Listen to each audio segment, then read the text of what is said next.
Yo, what's up, movie people? I hope you're doing well. This is like a very special week for movie fans because we have CinemaCon happening in Vegas right now, which means there's a lot of news to be talking about in like the whole movie industry and movie news as a whole. So I've got it pulled up on Twitter right here. Should be on the right or left side of me. And we're just going to go through it all. I'm going to discuss my thoughts. You guys discuss your thoughts in the comments. I'm going to cover this whole week of content since I couldn't be there. But let's start out with Bad Boys 4 is in its fourth week of shooting. Bad Boys 4 is actually one of my most anticipated like action movies. I think it's coming out next year because Bad Boys 3 was just so much fun. I still haven't actually seen the first two, but the third one was a lot of fun and they're finally shooting it. They'll probably be done shooting in a little bit. And then we had more news about Across the Spider-Verse because I think 17 minutes of footage was shown at CinemaCon, and it basically included Gwen and Miles swinging, basically, and Gwen tells them about all the other Spider people and how they've been trying to stop the multiverse from collapsing for a whole month. And I heard Gwen and Miles basically talk to Miles' parents, and Miles introduces Gwen to his parents.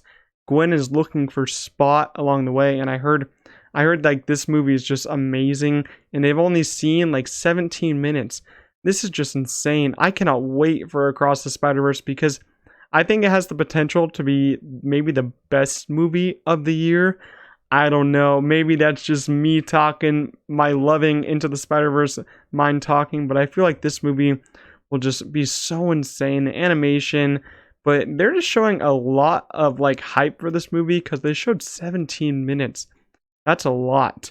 And then we got our first look at Kraven the Hunter at CinemaCon. It's going to be Sony's first R-rated Marvel movie. That's interesting that they go with Kraven to be rated R, but not Morbius and not Venom. But we have Kraven is the first basically R-rated movie as a whole, if you count all the other ones. And it stars Aaron Taylor Johnson, Russell Crowe, Ariana DeBose, and more. It's coming out October 5th, so hopefully it still lands that year. And we do have a surprise. The Rhino does appear in Kraven. People who saw the footage says he appears at the end of the trailer, and they said he injects serum into himself, and I guess that's how he turns into Rhino. So I guess we're going to get an actual Rhino, and not just like him in a costume like Paul Giamatti in Amazing Spider-Man 2. And we have no idea who's cast in the role, so that's a complete mystery. I doubt it's Paul Giamatti back for it. But it's going to be interesting to see Rhino because I guess they're going to go villain versus villain in this movie. I have no idea what Sony is doing with this movie because I don't know what they're doing with their whole universe. It's kind of confusing. But we do have our first trailer for Kraven. It's going to debut in theaters in summer. So I'm guessing they're going to put it in theaters before they put it online. I'm guessing they're going to play this trailer with Across the Spider-Verse in June. Just like they kind of put Avatar trailer with Multiverse of Madness last year. It's probably going to be exclusive for theaters for like a week if this report is true. Hoping it's true because that would be pretty insane to witness a trailer in the theater for the first time. But yeah, like I said, I don't understand what Sony is doing with their universe and how they're going to connect it all. But who knows? But I'm kind of excited, more excited for it because Rhino's going to be in it and it's going to be rated R. Finally, rated R movie. This news got me very excited. Anyone But You, an R-rated rom-com starring Glenn Powell and Sydney Sweeney, finally wrapped filming. I've known this one was filming and they were cast for a little bit. I didn't know the title. We got the title and it's going to be R-rated. That's very exciting because we also have that R-rated movie with Jennifer Lawrence coming out. It's a rom-com also this year. That's also Sony. I heard they showed a little bit of that and I'm hearing good things. But this one with Glenn Powell and Sydney Sweeney, what just two all-star people right here in this cast. It's just going to be amazing. And I'm hearing there's drama behind the scenes with Glenn's girlfriend and Sydney Sweeney, so that's interesting. But we got the title, Anyone But You, and it's basically R-rated. And they went on stage and they discussed the movie. We do not have a trailer for this one yet, because I think it's releasing next year, so we will have more news later on. And we finally got more info on Ghostbusters Afterlife sequel and Paul Rudd and Carrie Coon will be in Ghostbuster uniforms.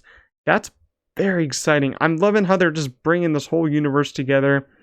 It's just very exciting, and it says that we're going to see a return in New York City, and we're going to bring the cast from the previous films back with Paul Rudd, Carrie Coon dressed in the iconic Ghostbusters uniforms. I'm pretty sure this one is called Ghostbusters Firehouse. I'm not too sure on that, but that's really all the news we got for Ghostbusters, the sequel on that one. We also got news that Equalizer 3 was showcased at CinemaCon. That's like all the news we have for Equalizer 3, since we do have a trailer dropping for it tomorrow. I might react to the trailer, might not. Tomorrow's a busy day with Warner Bros. And The Flash. And we also had Napoleon was showed at CinemaCon. Ridley Scott's new movie after The Last Duel. Joaquin Phoenix is in it. And it says here, Napoleon will have a robust theatrical window and then full throttle marketing campaign from Sony before moving to Apple TV+. So Napoleon is going to go in theaters, I think, wide. Sony's going all in on this film. Hopefully it makes money, because The Last Duel did not make money for Ridley Scott, but The Last Duel was a great film. So I'm very excited for Napoleon and what Ridley Scott's able to do there with Joaquin Phoenix. Interesting that it's going to Apple TV, but at least it's getting a theater release later on. And we also got a little bit of news from Gran Turismo. Its first trailer was showed for the CinemaCon audience, and we're hearing from Steven that it looks really good, and it's based on a true story about a video game player who became a race car driver. That is an interesting premise for this story, but I'm here for that. I'm here for that. That sounds awesome, and it has David Harbour in it, so I bet it's just going to be loads of fun. So I cannot wait for that. It's going to be a full ride, and that's basically all of Sony's news for their whole panel that just happened. They had a little bit of a short panel, but that's all right, because we got Warner Bros. Tomorrow, the Flash trailer, then we got Disney, Lionsgate, and then we got Paramount. That's basically it for day one of CinemaCon, though. Let me know what you guys thought of these CinemaCon videos I'm doing. I just wanted to cover all the big news coming from it, because I'm a movie fan, you guys are movie fans. So CinemaCon is huge for movie fans. But I'll see you guys in the videos tomorrow, because they're packed. But peace out.